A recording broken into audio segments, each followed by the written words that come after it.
In File 8, Scarface by Kesey talks a lot about how women are objectified, specifically in Scarface on and off the screen. For example, the actress that played Elvira was constantly objectified when it came to how she looked and how she should be dressed, and if De Palma saw any sign of imperfection, he demanded it to be fixed immediately before they started filming the scene.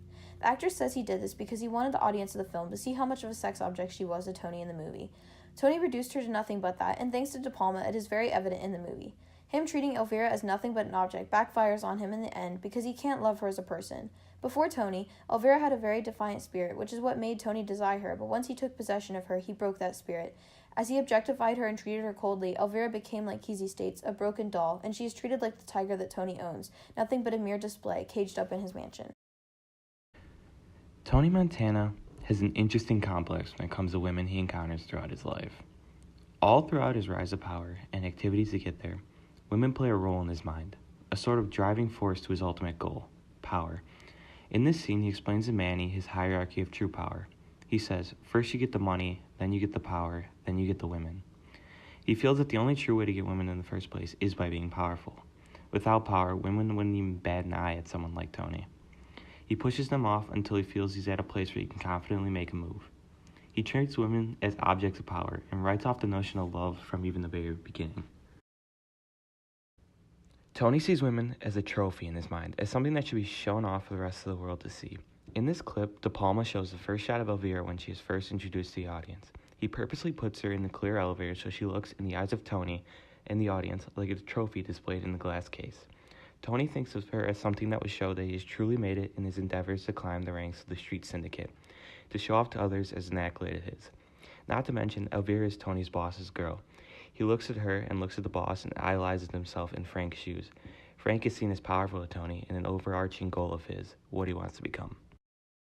Once Tony has women under his grasp, he protects them and almost hoards them from others.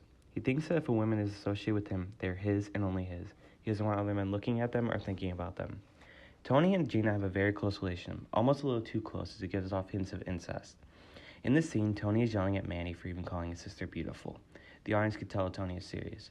The author of the article draws parallels to Gina and the tiger on Tony's properties. Both are kept on Tony's leash to be watched over and used whenever he pleases.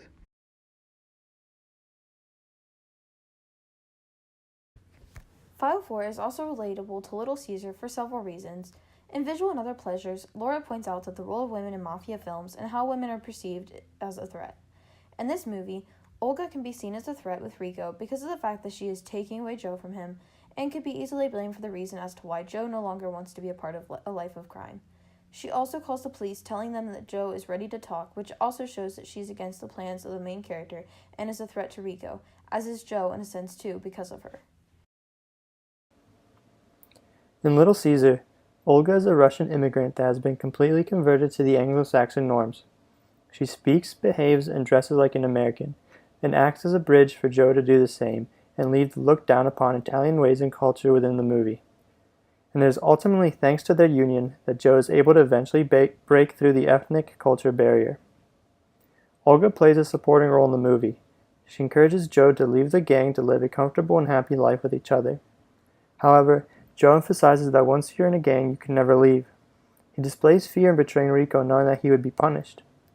Additionally, he displays the mafia code of silence known as omertà, and he refuses to say anything or tell anyone about Rico or the gang. Olga, however, displays courage that Joe could not, having finally had enough of the danger that the gangs cause. In her most important scene, Joan is being hunted by Rico for betraying the gang, yet he refuses to call the police in fear of what would happen to him. However, Olga's had enough of the disruptiveness that Rico's gang brings in their life and the pain that it brings to Joe, so she decides to call the police in Joe's place, giving them the information they need in order to take down Rico's gang in order to ensure their happiness.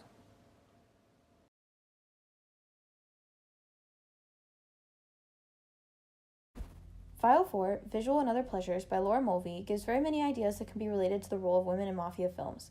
She points out how women are solely for visual pleasure and that they're solely used to bear children. On page 4, Laura states, the look pleasurable in form can be threatening in content, and it is women as representation or image that crystallizes this paradox, which shows how mafia films use women for visual pleasure, but that at the same time they can threaten the main character and his goals relating to the mafia. Women are also seen as a threat because of the fact that they're not male, which makes them easily seen as something that leads to displeasure for the main character. The ideas in this article relate a lot to The Godfather. For example, Michael views his wife more so as someone to help continue on the Godfather tradition by bearing his children, other than a lover or partner. In the end, Kay realizes this, which is why she has an abortion. In The Godfather Part 2, women play the role of the family caretaker and the heir producer. As we have learned throughout the semester, the mafia is a patriarchal hierarchy where there is a division of gendered labor. As Michael is the head of the family, he is the so-called breadwinner. Kay is expected to stay in her place as wife and mother by just taking care of the family. She is kept out of the business, as we see in the ending of The Godfather Part 1. Michael is doing business in the office but shuts the door on her like he is shutting her out, as it is not her place to be included.